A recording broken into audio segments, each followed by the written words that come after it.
Hello friends, मैं आपका दोस्त रितेश अपने MPPSC नोट्स इन हिंदी चैनल में आप सभी का स्वागत करता हूं। तो फ्रेंड्स, आज के वीडियो में हम डिस्कस करेंगे एक टॉपिक जो कि है दल बदल कानून। दल बदल कानून क्या है, इससे रिलेटेड किस प्रकार के मुद्दे उठते हैं और इसके पक्ष में तर्क क्या है, विपक्ष में तर्क क्या है। तो इन सभी के बारे में हम इस वीडियो में डिटेल में डिस्कस करने वाले हैं। और दल बदल कानून क्यों लाया गया था, किसके लिए लाया गया था, तो पूरी बातों को हम डिटेल में डिस्कस करेंगे इस वीडियो में। तो आप बने रहे इस वीडियो में लास्ट तक। तो चलते हैं फ्रेंड्स, सीधे देखते हैं कि दल बदल कानून क्या है और इससे रिलेटेड किस प्रकार से जो है नोट्स MPPSC मेंस एग्जाम के जो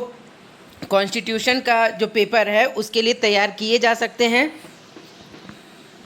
तो सबसे पहले देखते हैं कि दल बदल विरोधी कानून से क्या तात्पर्य है। यानी कि वर्ष 1985 में 52वें संविधान संशोधन के माध्यम से देश में दल बदल विरोधी कानून पारित किया गया और साथ ही संविधान की 10वीं अनुसूची, जिसमें दल बदल कानून जो है विरोधी कानून शामिल है, को संशोधन के माध्यम से भारतीय संविधान में जोड़ा गया है। यानी कि जो 52वां संविधान संशोधन हुआ था 1985 में, उसी के तहत जो है दल बदल विरोधी कानून को पारित किया गया। ठीक है, और इसमें ये 10वीं अनुसूची के अंतर्गत लाया गया था इस कानून को। और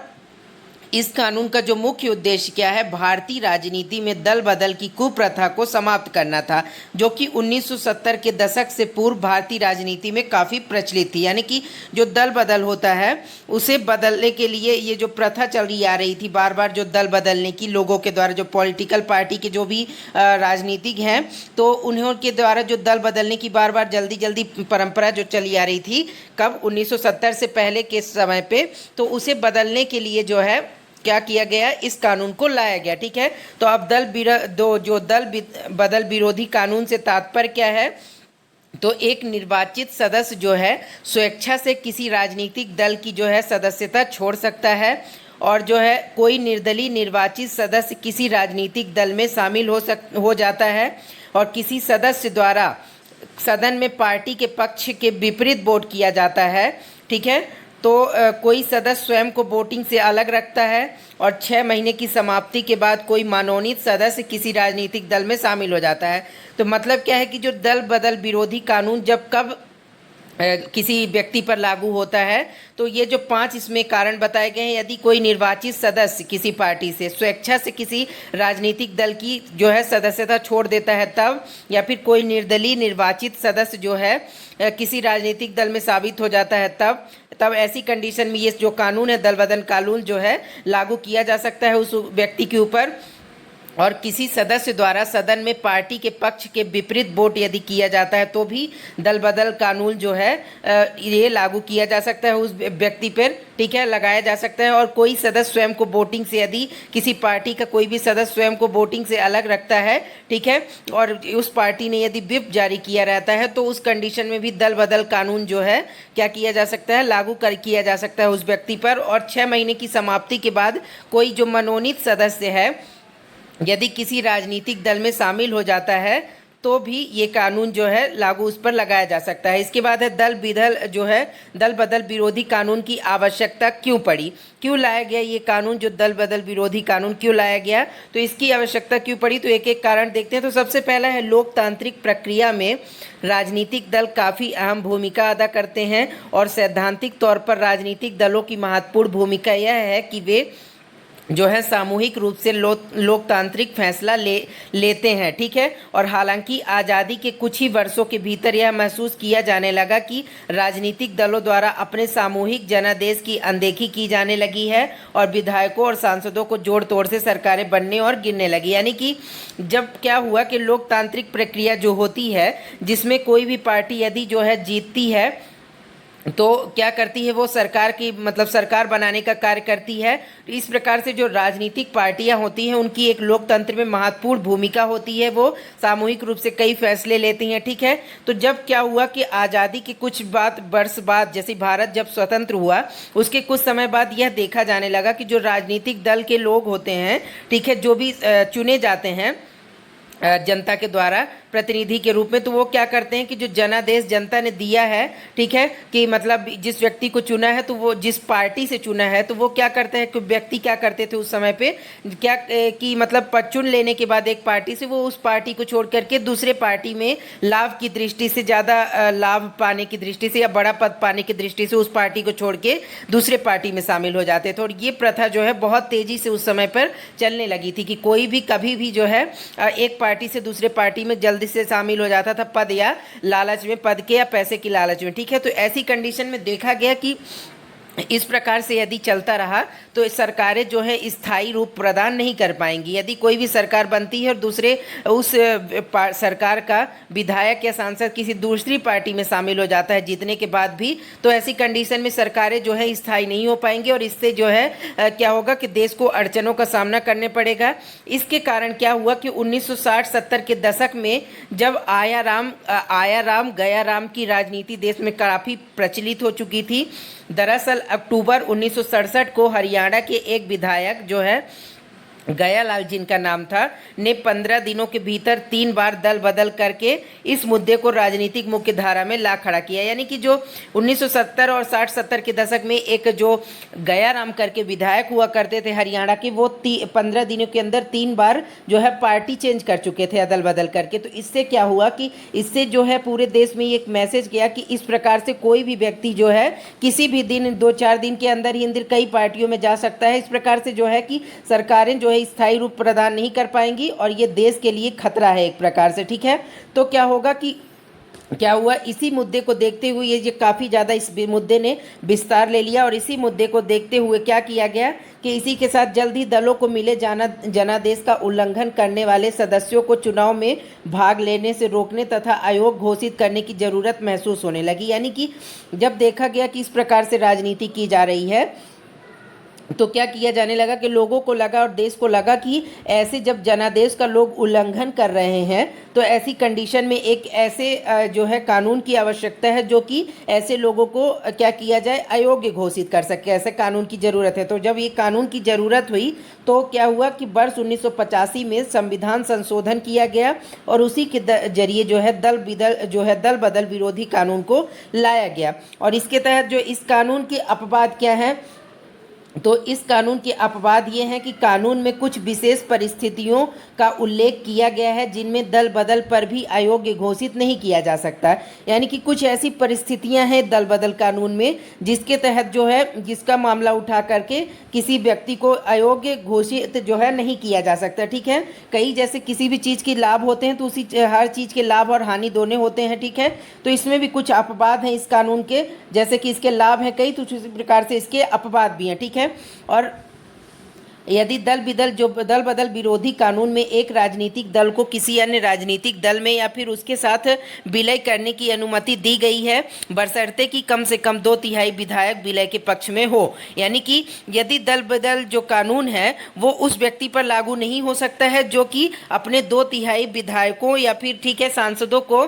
मिला विलय कर ले, दूसरे वाली पार्टी में विलय कर ले, 2/3 विधायकों के साथ अपनी पार्टी का जो विलय दूसरे पार्टी में कर दे। तो ऐसी कंडीशन में जो दल बदल कानून है वो क्या होता है कि लागू नहीं हो पाता है, ठीक है। यानी कि जैसे आप मान लीजिए कि किसी पार्टी में मान लीजिए कि 9 विधायक हैं, ठीक है, 9 विधायक किसी पार्टी के हैं और यदि उस पार्टी के क्या है कि 6 विधायक जो हैं, 6 या 6 से ज़्यादा यानी कि 7 विधायक या 6 विधायक जो हैं क्या करें कि दूसरी पार्टी में शामिल हो जाएं, तो ऐसी कंडीशन में क्या होता है कि वो दल बदल जो विरोधी कानून है उस पर लागू नहीं किया जाएगा, ठीक है। इसके बाद है अगला, ऐसे में ना तो दल बदल रहे सदस्यों पर कानून लागू होगा ना ही राजनीतिक दल पर। इसके अलावा सदन का अध्यक्ष बनने वाले सदस्य को इस कानून से छूट प्राप्त है, ठीक है। ऐसी कंडीशन में ये कानून जो है ऐसे लोगों पर लागू नहीं होता है, ठीक है। और अगला है दल बदल विरोधी कानून के पक्ष में तर्क। यानी कि जो बोलते हैं कि दल बदल विरोधी कानून जो है वो अच्छा है, पूरी तरह से सही है, तो उसके पक्ष में जो तर्क दिए जाते हैं, जो लोग बोलते हैं वो क्या तर्क दे करके इसे सही बताते हैं। तो पहला तर्क है दल विरोधी कानून जो है, दल बदल विरोधी कानून ने राजनीतिक दल के सदस्यों को दल बदलने से रोककर सरकार को स्थिरता प्रदान करने में एक महत्वपूर्ण भूमिका अदा की है। और वर्ष 1985 से पूर्व कई बार यह देखा गया कि राजनेता अपने लाभ के लिए सत्ताधारी दल को छोड़कर किसी अन्य दल में शामिल होकर सरकार बना लेते थे, जिसके कारण जल्द ही सरकार गिरने की संभावना बनी रहती थी। और ऐसी स्थिति में सबसे अधिक जो है प्रभाव आम लोगों हेतु ये बनाई जा रही जो कल्याणकारी योजनाओं पर पड़ता था। और दल बदल विरोधी कानून ने सत्ताधारी राजनीतिक दल को अपनी सत्ता की स्थिरता के बजाय विकास संबंधी अन्य मुद्दों पर ध्यान केंद्रित करने के लिए प्रेरित किया। यानी कि क्या है, जो पक्ष में तर्क देते हैं तो उनका क्या तर्क है कि जब से दल बदल कानून लागू किया गया है तो दल बदल कानून के तहत जो है सरकारों को स्थायित्व जो है प्रदान किया गया है, जो सरकारें हैं वो स्थायित्व धारण कर पाती हैं। ठीक है, और क्या है कि इससे विकास की जो है जो संभावनाएं हैं वो भी ज़्यादा बढ़ती है, क्योंकि जब सरकारें स्थायी रहती हैं तो वो योजनाओं को, अपने जो योजनाएं चलाई जाती हैं विभिन्न गरीबों के लिए या फिर जिसके लिए भी, तो वो पूरा कर पाती है उन योजनाओं को अपने कार्यकाल में। ठीक है, तो ऐसे में क्या होता है कि एक जो स्थायी सरकार जो है लोग देश को दे पाते हैं। ठीक है, इस कानून के तहत जो पक्ष में तर्क देते हैं उनका ये कहना है। और अगला है, कानून के प्रावधानों ने धन या पद लोलुपता के कारण की जाने वाली अवसरवादी राजनीति पर रोक लगाने और अनियमित चुनाव के कारण होने वाले व्यय को नियंत्रित करने में भी मदद की है। यानी कि जब भी कोई राजनीतिक दल का कोई व्यक्ति पद या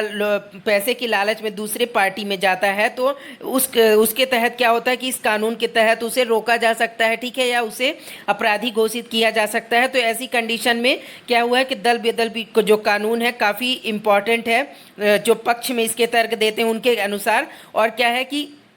जो व्यय होता है चुनावों का, यदि कोई एक पार्टी से दूसरी पार्टी में शामिल हो जाता है तो जो है उपचुनावों के द्वारा जो है जब पुनः से सीट को भरा जाता है तो इससे क्या होता है कि सरकार का जो है सरकारी जो जनता का धन है उसका काफ़ी व्यय होता है, जिससे बचने के लिए ये कानून जो है काफ़ी महत्वपूर्ण है। ठीक है, अगला है, साथ ही इस कानून ने राजनीतिक दलों की प्रभावकारिता में वृद्धि की है और प्रतिनिधि केंद्रित व्यवस्था को कमजोर किया है। यानी कि इस कानून ने जो राजनीतिक दलों की प्रभावकारिता में वृद्धि की, यानी कि राजनीतिक दल जो हैं वो सर्वोच्च होते हैं इसके तहत। और जो कोई व्यक्ति विशेष है जो कि अपने को पहले बहुत विशेषली महत्व देता था और दूसरे पार्टी में शामिल हो जाता था, जिससे क्या होता था कि नुकसान होता था एक राजनीतिक दल को। लेकिन इस कानून के आने के बाद जो राजनीतिक दल है वो ज़्यादा महत्वपूर्ण है, क्योंकि कानून यदि कोई व्यक्ति जो है एक राजनीतिक दल से दूसरे राजनीतिक दल में पद या फिर पैसे की लालच में शामिल हो रहा है तो ये कानून जो क्या करता है उसे सजा का प्रावधान करता है उसके लिए। ठीक है, और विपक्ष में तर्क जो देते हैं वो क्या क्या है, तो लोकतंत्र में संवाद की संस्कृति का अत्यंत महत्व है, परंतु दल बदल विरोधी कानून की वजह से पार्टी लाइन से अलग किंतु महत्वपूर्ण विचारों को नहीं सुना जाता है। अन्य शब्दों में कहा जा सकता है कि इसके कारण अंतर्दलीय लोकतंत्र पर प्रभाव पड़ता है और दल से जुड़े सदस्यों की अभिव्यक्ति की स्वतंत्रता खतरे में पड़ जाती है। यानी कि जो लोग विपक्ष में इसके तर्क देते हैं कि ये कानून ठीक नहीं है, तो वो क्या बोलते हैं कि जिस प्रकार से भारत में स्वतंत्रता की जो है आज़ादी है, अभिव्यक्ति की आज़ादी है, अपनी आप बातों को रख सकते हैं, लेकिन यदि आप किसी राजनीतिक दल में हैं, ठीक है, तो यदि आप उस राजनीतिक दल के विरोध में कुछ बोलते हैं, राजनीतिक दल में रहते हुए, ठीक है, विरोध में बोलते हैं, आप उस राजनीतिक दल से अलग कोई चीज़ बोलते हैं, तो ऐसी कंडीशन में क्या होता है कि जो संबंधित राजनीतिक दल है वो क्या समझेगा कि आप जो है विरोधी प्रवृत्ति के हैं, ठीक है, या जो है विचारों से मेल नहीं खाते राजनीतिक दल से। तो ऐसी कंडीशन में क्या होता है, कई बार जो है ये जो दल बदल कानून है ये लगाने से कई बार सजा होती है, जिससे क्या होता है कि ये हानि होती है लोकतंत्र में और अभिव्यक्ति की जो आज़ादी है, स्वतंत्रता की आज़ादी बोलने की, ठीक है, उससे भी क्या होता है कि लोग पूरी खुलकर अपनी जो है बातों को नहीं रख पाते हैं एक राजनीतिक दल में रहते हुए। ठीक है, अगला क्या है, तो जनता का जो है जनता के लिए और जनता द्वारा शासन ही लोकतंत्र है। लोकतंत्र में जनता ही सत्ताधारी होती है और उसकी अनुमति से शासन एकमात्र लक्ष्य माना जाता है, परंतु यह कानून जनता का नहीं बल्कि दलों के शासन की व्यवस्था अर्थात पार्टी राज को बढ़ावा देता है। यानी कि जब भी कभी जो, जैसे कि आप जानते हैं कि जनता जो है, जनता सरकार चुनती है और सरकार जो भी बनती है वो भी जनता से ही कोई व्यक्ति बनकर आता है तो शासन करता है जनता पर। ठीक है, तो लोकतंत्र में क्या होता है कि जब